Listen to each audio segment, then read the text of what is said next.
औज़ु बिल्लाहि मिनश शैतानिर रजीम। बिस्मिल्लाहिर रहमानिर रहीम। दोस्तों, ये दौर आखिरुज़्ज़मान है और इंशाअल्लाह हम अपनी मंजिल हकीकी के बिल्कुल करीब पहुंच चुके हैं। शायद किसी को इदराक ही ना हो कि वो वक्त जिसका 1,24,000 अंबिया अलैहिमुस्सलाम के साथ वादा किया गया था, हम उस मुबारक घड़ी में दाखिल हो चुके हैं। आखिरी जंग अजीम शुरू हो चुकी है, जो इस वक्त कई पोशीदा और गैर पोशीदा तरीकों से लड़ी जा रही है।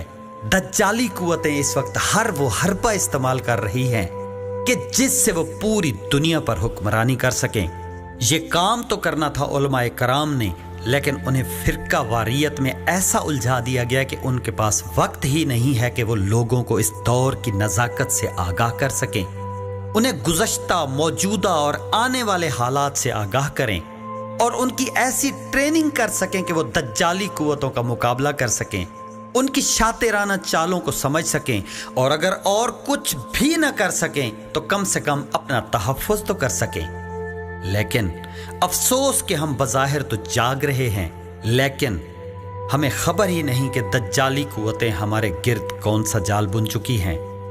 दोस्तों, इस दौर की नज़ाकत को देखते हुए कि जिसमें आखिरी जंग अजीम दज्जाल और हज़रत ईसा अलैहिस्सलाम के बारे में तो फिर भी कुछ ना कुछ सोशल मीडिया और यूट्यूब वगैरह पर मिल जाता है, लेकिन जो तीसरी और आखिरी जंग अजीम के असल हीरो और जनाब ईसा अलैहिस्सलाम के हकीकी मसीहा हैं कि जिनका वो 2020 साल से इंतज़ार कर रहे हैं, यानी शहनशाह आखिरुज़्ज़मान, कि जिनके बारे में मालूमात ना होने के बराबर मिलते हैं, मैं उनके बारे में ऐसी मुदल्लिल मालूमात शेयर करने जा रहा हूं जो इससे पहले मां सिवाय हमारे प्लेटफॉर्म के ना कभी किसी ने सुनी होगी और ना ही पढ़ी होंगी। दोस्तों, मैं इस सिलसिले में शेयर करने वाला हूं तमाम कुतुब समावी, चाहे वो कुरान मजीद है, ज़बूर है, अंजील है, तौरात है, या 4 वेद यानी हिंदू धर्म की किताबें हैं, या बुद्ध मत, जैन मत, शिंटोइज्म, बल्कि इस जैसे मजीद जितने भी मज़ाहिब हैं, उन तमाम पर नाज़िल होने वाले सहीफ़ों और उनमें आने वाले तमाम अंबियाए मासलफ़ अलैहिस्सलाम के फरामीन में से वो फरमान जो आखिरी दौर में होने वाली आखिरी जंग अजीम के बारे में है,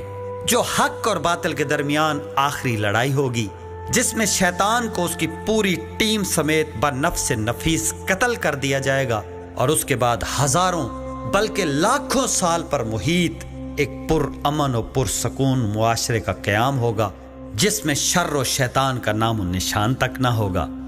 मैं वो तमाम फरामीन आपके साथ शेयर करने जा रहा हूं जो उस आने वाले आखिरी और हकीकी मसीहा और रिफार्मर के बारे में हैं, जिन्हें हर मजहब ने एक अलग नाम दिया है। यही वजह है कि आज जिस वक्त हम उनके इस्म मुबारक पर रिसर्च करते हैं तो उनकी तादाद 1100 से भी तजावुज़ कर जाती है। यानी हर मजहब बल्कि हर फिरके ने उन्हें एक अलग नाम दिया है, क्योंकि कोई नबी ऐसा नहीं कि जिसने शहनशाह आखिरुज़्ज़मान का जिक्र ना किया हो या उसकी आमद की दुआ ना करवाई हो। तो दोस्तों, बढ़ते हैं हम अपनी असल बात की तरफ, लेकिन इससे पहले मैं एक गुजारिश करना चाहता हूं कि मैं तो एक कम इल्म इंसान हूं। यकीनन कितने ही अल्फाज ऐसे आएंगे जिनकी शायद मुझे अदायगी भी सही ना आती हो, जिन्हें सुनकर आपके चेहरे पर मुस्कुराहट दौड़ जाए। यानी लिखना और रिसर्च करना तो दूर, मैं तो इन्हें पढ़ने की भी अहलियत नहीं रखता। ये सब कुछ मेरे मुर्शिद करीम अल सैयद मोहम्मद जाफिरुज़्ज़मान नकवी अल बुखारी दामज़िल्लाहु ताला की तहकीक है, जो मैं उन लोगों तक पहुंचाना चाहता हूं जो इस जुल्मत के दौर में जाग रहे हैं, चाहे वो किसी भी फिरके या मजहब से ताल्लुक रखते हैं, क्योंकि ये मजहब व फिरकों की खींचातानी से दूर मजहब इश्क का सफर है, जिसका कोई फिरका नहीं होता, जिसका कोई मजहब नहीं होता। तो जो आने वाले वक्त, बल्कि वक्त तो सर पर आन पहुंचा है, तो जो खुद को इस वक्त के लिए तैयार करना चाहते हैं और मजबूत होना चाहते हैं ताकि वो दज्जाल के फितनों और झूठे दावेदारों को पहचान सकें और उनसे बच बचाकर शहनशाह आखिरुज़्ज़मान तक पहुंच सकें, उनकी कदम बोसी और नुसरत कर सकें, उनसे गुजारिश है कि वो हमारे साथ जुड़े रहें। दोस्तों, बात शुरू करते हैं हज़रत इब्राहीम अलैहिस्सलाम से। सबसे पहले हज़रत इब्राहीम अलैहिस्सलाम के सहीफ़ा में ये जिक्र मिलता है, जो असल में आरामी ज़ुबान में था, फिर सुरियानी और अबरानी में तर्जमा हुआ और आज हमारे पास इंग्लिश और दीगर ज़बानों में भी मौजूद है। اس کا ایک حصہ اولڈ ٹیسٹامنٹ یعنی عہد نامہ قدیم میں موجود ہے جو بائبل کا حصہ ہے۔ جناب ابراہیم علیہ السلام نے اس آنے والے ریفارمر کا نام جناب ماشا علیہ السلام بتایا، جس کے معنی ہے ہر رنگ میں رنگنے والا۔ جناب ابراہیم علیہ السلام نے اس میں صرف یہی بتایا کہ ان کا ظہور تب ہوگا جب دنیا ظلم و جور سے بھری ہوگی اور وہ اس دنیا کو عدل سے بھر دیں گے، اور جب وہ تشریف لائیں گے تو کوئی شخص ایسا نہیں ہوگا جو یہ نہ کہہ سکے کہ ہم نے انہیں نہیں دیکھا، بلکہ وہ ہر زمانے کے لوگوں میں موجود رہ کر ان سے غائب بھی رہیں گے۔ یہی لفظ ماشا جب عبرانی سے ہوتا ہوا انگلش میں داخل ہوا تو اس کی پروننسیشن بدل گئی اور وہ مسیح بن گیا، اور جب وہ عبرانی سے عربی معرب ہوا تو وہ مسیحا بن گیا۔ یہ سارے تلفظات اس لفظ ماشا کے ہیں۔